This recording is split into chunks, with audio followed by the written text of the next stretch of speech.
Hey y'all, railroad captain here. I just came to Gadsden, Alabama, and I'm going on vacation. Just me, myself, and me. And it's just needed a week off work, needed some time off, need to get out of Dodge, and so I just packed up my essentials and got my stuff I needed, and got the cooler in the back full of cold drinks and Pepsi's, that is, and Gatorade, and clothes and whatnot, and hit the road. You know, you can go by yourself and go on vacation and have a good time. So I'm going to Fernandino, however you say it, beach. It's on Amelia Island, Florida, first county in Florida. And got the room down there. I'm gonna have to find a room somewhere tonight here. I'm gonna try to find somewhere close by some trains. So I mapped this out so I could try to stay off the interstate some. And the main thing is stay out of and away from Atlanta. I had my feel of Atlanta over the years. I mean, you get in that stupid place, and next thing you know, you're sitting there 4 hours to go 2 miles. And oh wow, that's nice. And it, you know, you get out here on these back roads. So I came down through Middle Tennessee on the back roads, and instead of going through Chattanooga, I cut over back into Alabama, and I'm coming down and around Atlanta this way. And so you get to see some really neat stuff. Hopefully I'll get to see some trains. I'll have some trains on, make some separate videos for them. But this is going to be just kind of my video for my vacation.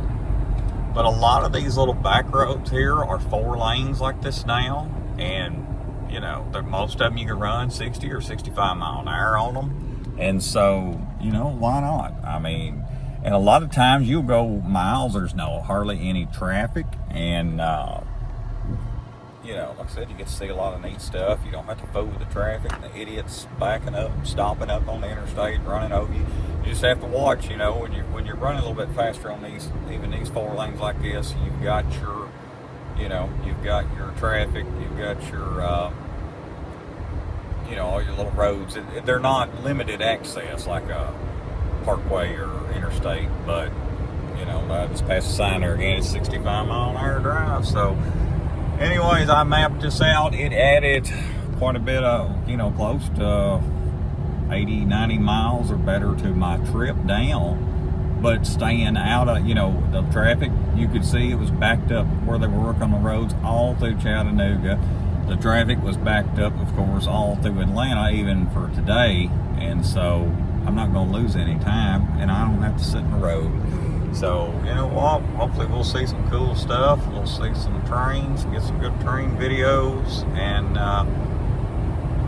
get out and relax, get out of Dodge for a while, and who knows what we might see, who we might meet, and all that good stuff, and nice scenery, and we'll see what we can find. So y'all hang out with me.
out of the tugboat, you see these big tall cylinders up against the face of that white building out there? That's the craft paper that they move out of here. Those spools, oh, we got dolphin. Dolphin, nice. Good job. Over here to the left, follow those dolphin. There we go, yeah. Yeah. We're at 40 feet of water. A dolphin can hold their breath up to 8 minutes. So you keep watching. Eventually they'll pop up. Yeah, you guys are free to get up and move around the boat. Oh yeah, there you Just stay on board. Keep your hands and feet inside the ride. Last week they ripped a kid right off the boat. We still haven't found him. I'm just playing. They don't do that. These bottlenose dolphins. If a female's born into the pod, she'll stay her entire life with that pod. They use their echolocation to navigate out here and find their food. They're probably not going to pay us any mind. They're just out here looking for something to eat. They like the same things that we like. Redfish, trout, flounder, shrimp, clam strips with extra lemon. All the good stuff. Yeah, we're going to be right in the middle of them right out here. We'll keep looking. Maybe there's a baby in this pod. Baby's going to be glued right next to mom. Now, when the babies are born, they're pink for about 2 days. Then they turn this jet coal black. Looks like a little miniature shamu or orca whale. Black top, white belly. And then they start to fade into that counter shading that we know. The gravy, the rhythm of the pod, when you come up and take a breath. And occasionally, mom's not happy with the way baby's breathing. She's going to flip it out of the water. So this is still the time of the year we get to see baby flying dolphins.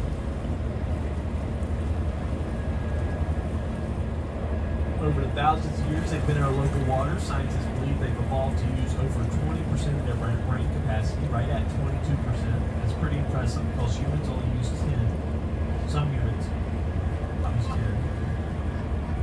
Bob and I together, we can hit 7 on a good day. Unfortunately for you guys, that was yesterday. If you're ready.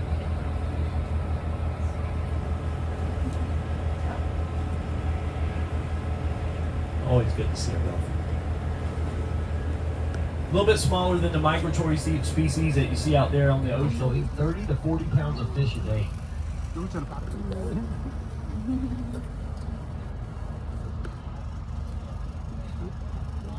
We have a couple of them that we've named. Their dorsal fins are all different. It's like our fingerprints.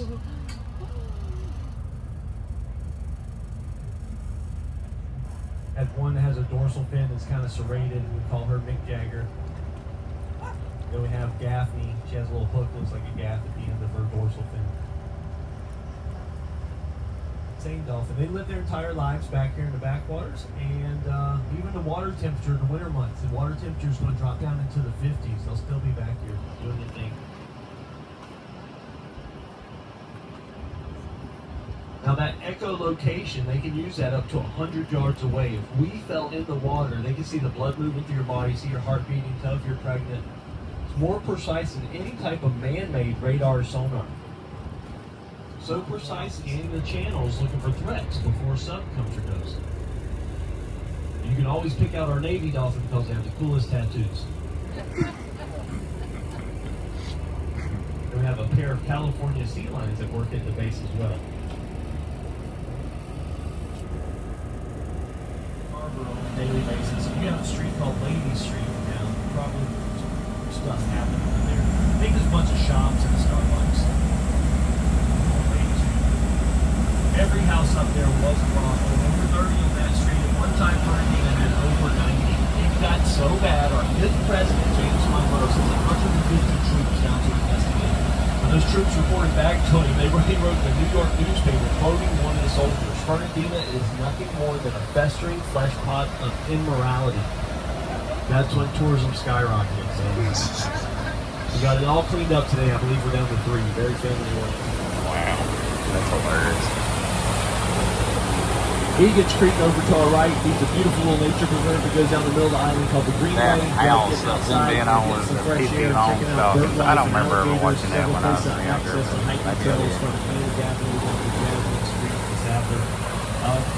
There's a park called Egan's Creek Park that sits off Atlantic Avenue. We have a lighthouse that sits up there. Now you can't see our lighthouse from here because of the tree line, but you can view it from Atlantic Avenue overlooking Egan's Creek Park. It was built up there in 1838. I'm pretty sure Captain Bob's going to show you guys where. Oh, I think that's Captain cracked sparrow on the side right there. Watch out. Just make sure they don't fire a cannon at us. Cover your ears. Sometimes it gets loud. There he goes. All right. You hear them going, "Arr." That's funny.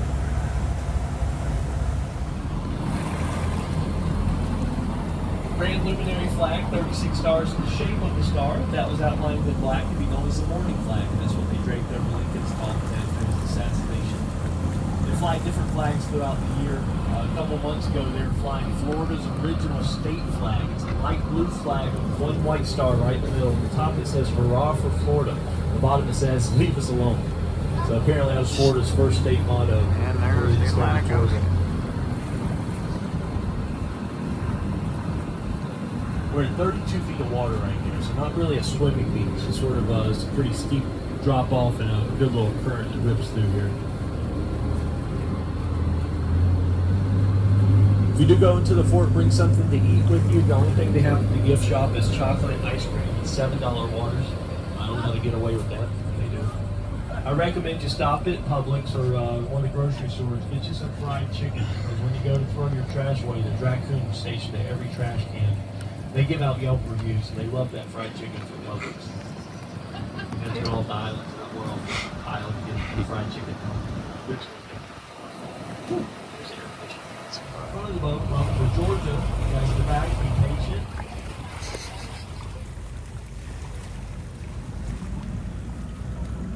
All right, guys, it's official. It was that easy. Go Dogs. That's all you gotta say.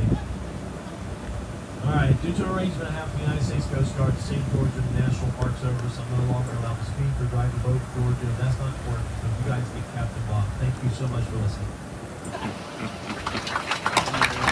Good job. All right, guys, give it up for Captain Benny. Benny's a good living food sources out here. Has a lot of salt in it because it grows out in the salt marsh. Salt is not very good for horses in large amounts, just like with us. They get high blood pressure, large hearts, strokes, kidney failure, heart attacks. All kinds of bad things happen from a super salty diet. No one yelling at them to stop eating salt, so they eat it all day long, every day. They live about 12 or 15 years. A horse in captivity lives over 30 years. He's only living half of that because of the wild lifestyle and that salty diet out here. Keeps the population of horses under control, though. We're not worried about overpopulating here. Now, if you go up to Maryland or Virginia, you have Assateague and Chickateague Islands up there. They had horses early on, just like we did. Their horses had a short lifespan, just like ours did. Years ago, people felt sorry for the horses and started feeding them better. So now they got them living 30 years, 25 to 30 years, like a domestic horse. And now they have way too many horses up there because they live so long. They have too many babies and overpopulated. They're eating themselves off the island out there, kind of food source. So what they do every July is they go up there and round up horses and swim them off the island and auction them off. Proceeds help the fire departments. We've not had to worry about that here. Mother Nature handles it for us. Ever since we've been keeping score out here, we've had between 150 and about 250 horses on the island. We check them in December of the year. Haven't heard this past December, but last December we had about 220. So we're right in the middle there somewhere. I guess you can see the horse population has remained stable. Stable. Nothing? Okay. It's gonna be a long day. Captain just put out some picture books, guys. These are the pictures of some of the things and people who live here on the island. Both books are the same. Don't worry about seeing each book. If you keep it on whatever side the boat you're on, it goes a little quicker for everybody. And 18-hole golf course, over 300 full-time paid servants, taking care of the property for them. This was their winter house, by the way. They only stayed here during winter season, so 5 or 6 months at the most. Not bad for a winter house. Lucy and Thomas had 9 children, so they built a 37,000 square foot winter house. I guess if you're going to be here for 6 months, you don't want to trip over your kids and make sure your house is good enough. But if you're a Carnegie kid, you got in trouble, they tell you go to your wing. They'll break £2 for you. There ain't no way to film it in Can't there, imagine how but I funny that can was, see guys. it. It was crazy. So Thomas never saw this mansion finished. He died from pneumonia up in Pittsburgh. He had tuberculosis. Ended up with pneumonia up there, did him in.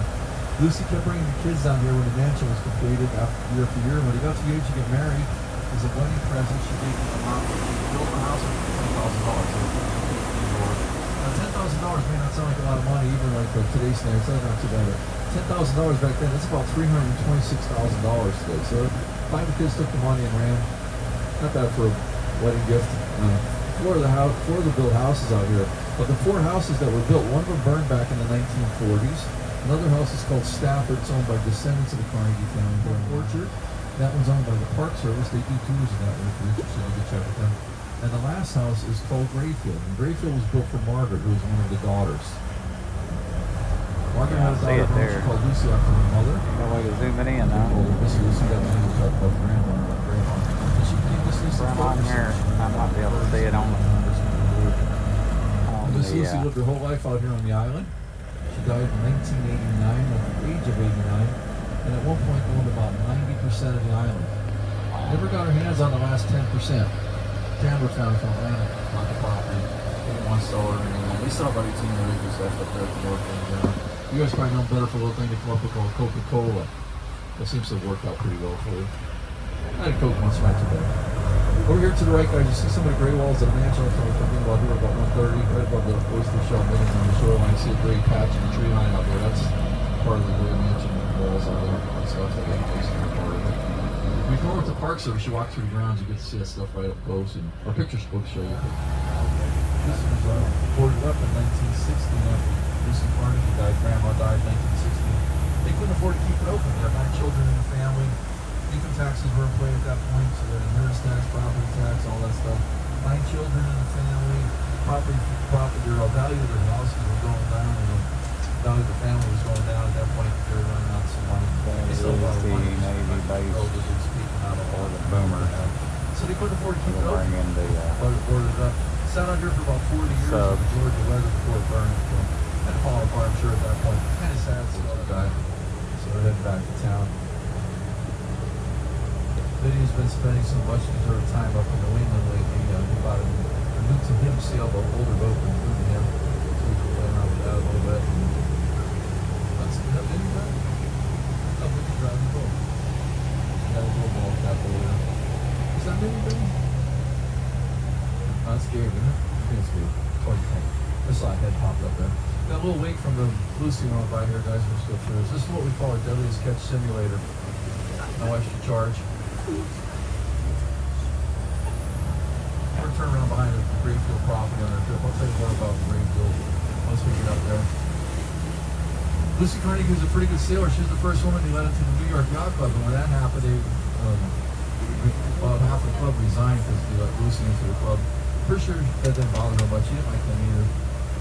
Didn't want to rattle everybody's cage with things, make a statement. She kept 11 yachts out here at the island. They were kept at the dock up here ahead of us. We're going to go past that. Always different. Is that a handle?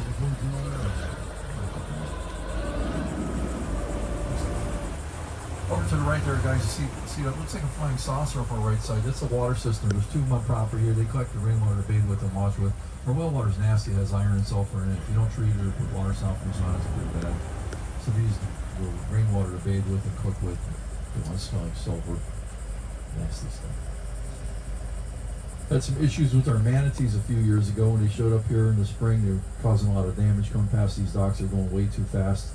So the Park Service put an idle speed sign in for the manatees to slow them down. Been working pretty good so far. I think the picture is what did it. They saw the picture and realized it was about them. So they slowed them down. Those are much smarter than we think they are. You know, you see those deer crossing signs? The deer always cross there. You tell me. Over to the right, this white house you see is an ice house. Lucy Carnegie was sending boats up to New England to get blocks of ice so she could have ice in her drinks during the winter season. From what we hear, it grows naturally up there in New England during the winter. Thought it came from Publix. That's now a museum or a welcome center. You go up there, you walk inside that little building after you get off the boat, and they have a little timeline set up. Grandma's house for the wedding. Could you imagine? She was probably doing backflips in her grave. Marrying a Rockefeller Lighthouse. Probably haunted.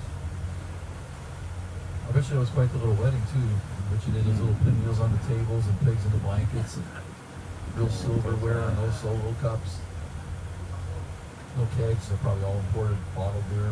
Florida Georgia line playing, I bet. Really good time out here. little chunk of property, see over our right side here, this is about 40 acres. This was given to the Rockefellers by the Carnegies as a wedding gift. It's a vacation property. There's about 5 houses built out here, plus some other buildings. The only ones that live here full-time is the caretaker and his wife would take care of the property for him. The Rockefeller family themselves, most of them don't even realize they have access to this island. The island's pretty big and stretched out, and they have properties all over the world. Priceless piece of property out here, but he's out here just hitting it with everybody else. And for 74 years old, this guy rings around everybody else. Just amazing. Got a horse up here, guys, in the grass. Lion Grayfield over here about 2 o'clock. See his butt sticking out right there. I'm not sure what 2 o'clock is, just a grown point. He's behind the palm trees out there. Me and Betty do high school trips. We tell the kids 2 o'clock, 3 o'clock, everybody looks at their phone. Smartphone. Hey Google, show me where 2 o'clock is. Now, if you're not seeing him, he's out here about 2 o'clock. Just move around in the boat because I'm gonna move back a little bit so from when I'm sitting, I can see him here. But the kind of angle changes here, so if you're in the wrong spot, you may be blocked by the trees out there. It's just kind of behind the palm trees out there. There's one right there. There he is. Right from, I can see him right from where I'm at right now. I'll move back and forth a little bit for you guys. Move around the boat if you need to, get your pictures or whatever. We'll probably see some more on the way back in.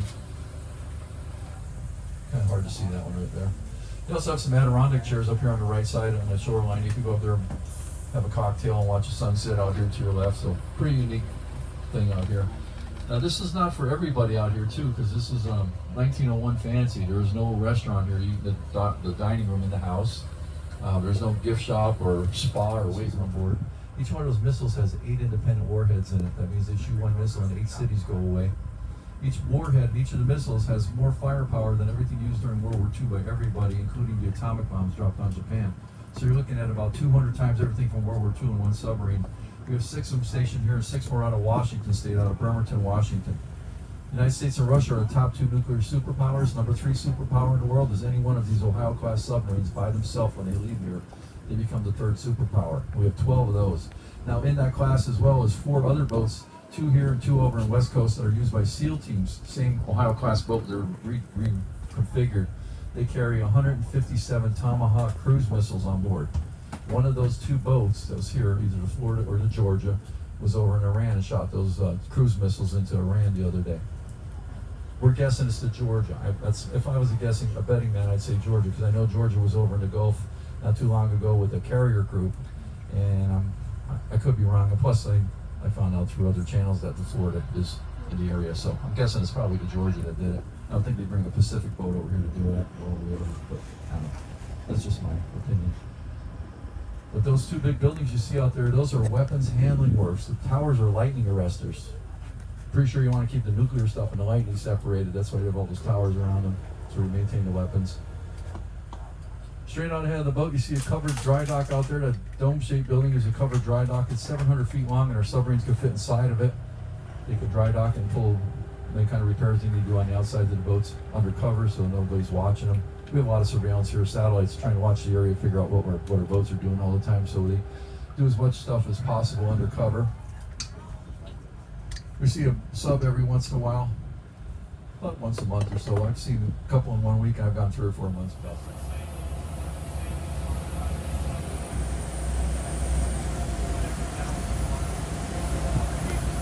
Got another dolphin on our left over here, guys. 1 or 2.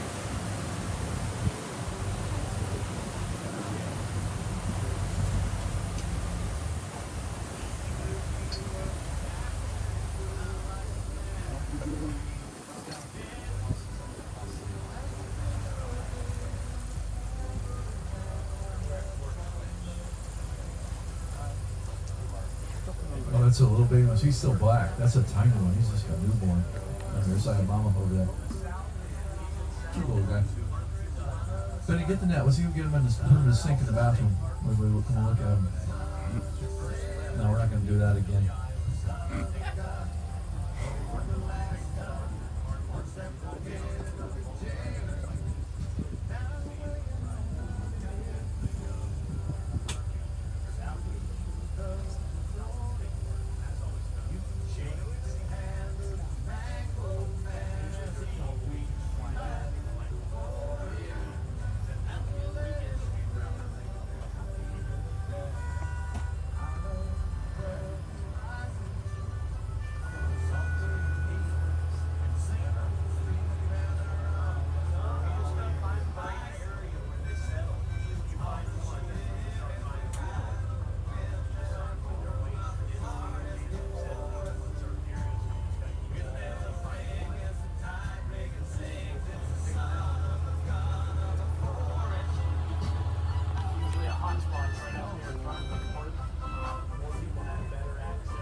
horses showed up out here, guys, behind the doghouse out here off our left. You see a white horse out there?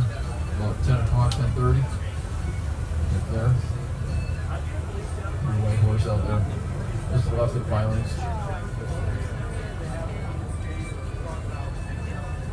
Lucy Carnegie had about 50 horses in her stable when she died back in 1916, and she was still one of the wealthiest people in the world at that point, so she had race horses, thoroughbreds, polo ponies, all big high-dollar horses. She had paid up to $75,000 for some of those horses back then. That's about $2 million a horse today, and they were just all released when she died in 1916 because that's what was in her will. She wanted her horses released. So we got a really good shot to the gene pool when that happened. There were all mutts out here prior to that. Still mutts now, but just better mutts. The white one you see out here, probably descendant of the two pure white Arabian stallions she got from Tsar Nicholas II of Russia, right before he got executed. He gave her 2 horses as a gift when he stayed out here with her for a bit. And the white ones you see out here are probably throwbacks to that. This one was born last spring, so it's a little bit over a year old. Now, originally we had named him Nicholas, after Tsar Nicholas II. And after further review of some photographs, I think it's Nicole. Well, the photos I have say otherwise. So we're still debating that one. Yeah, we got a bunch over here. We'll go check them out. Heading that way. One step at a time, guys. Yeah, I know. I see them running all the time. So when the journey gets long, just know that you are loved. There's life and joy. There's always enough. Bubbles up.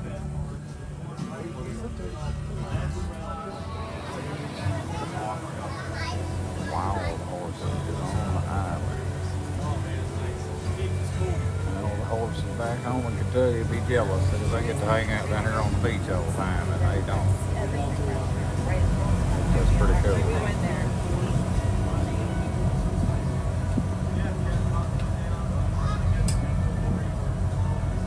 Yeah, they don't look. We'll put a weight on this boat Like here, that guys. at Pictures home. we'll sneak up behind.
Good.